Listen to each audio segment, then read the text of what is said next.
So the WBO was ordering Jack Catterall and Arnold Barboza to face off against each other in order to get a mandatory spot for Teofimo Lopez.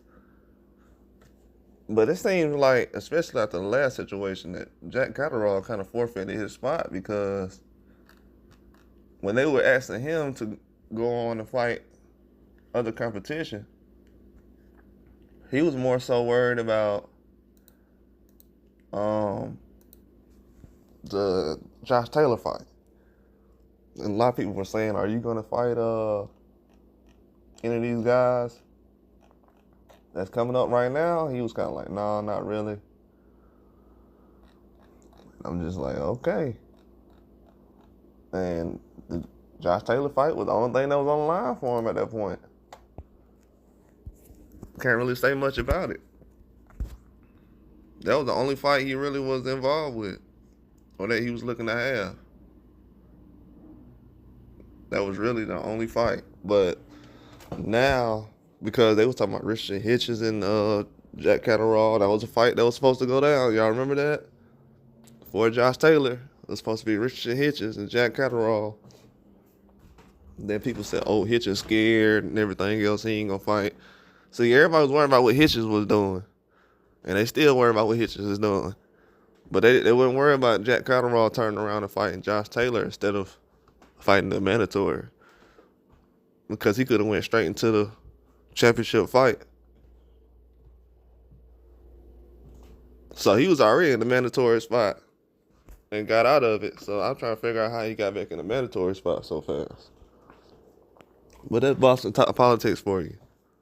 It really is. A lot of guys, they fight their whole career and they don't ever get a chance, even if they don't have an opportunity to pass up a mandatory spot.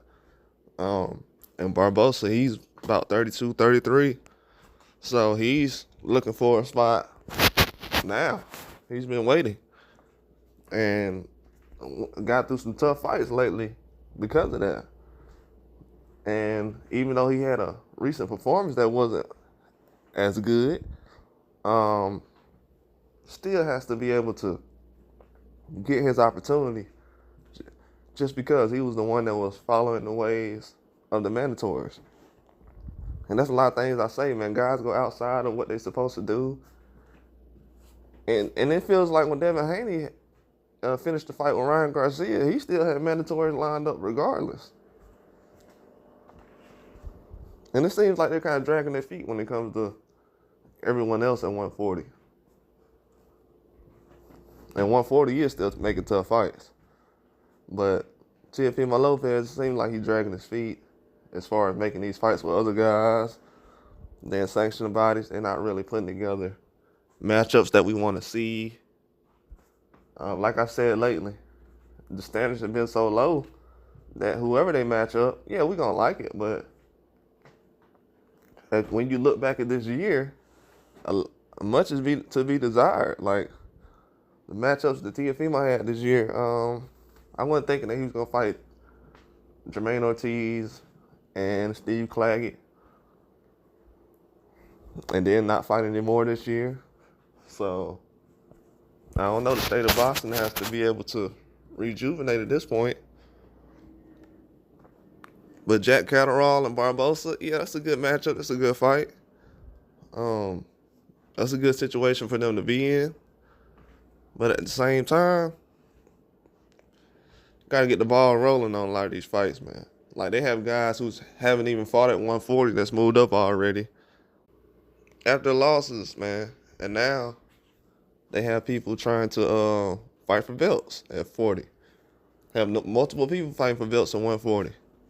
And a lot of guys, like Barboza, have been waiting. Catterall, he been waiting, but like I said, he went in another direction, and now he's back in that direction or whatever it is. But I don't know.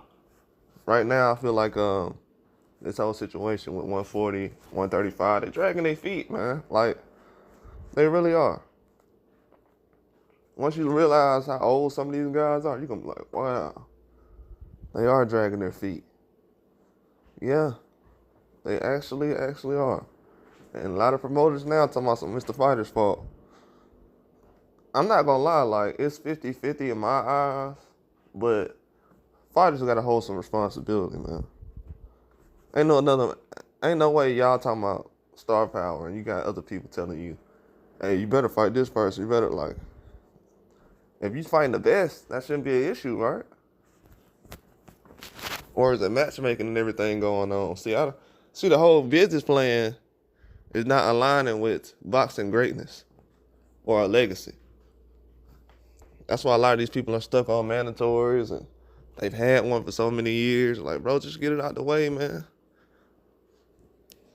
I don't know why mandatories is still a thing in boxing to where you got guys getting put together as mandatories like Shiraz and Janibek. Then all of a sudden, oh, well, we got to deal with Adamas, which ain't bad. Still a championship fight. But it's like, what are y'all planning? What y'all got going on? We gonna find out soon.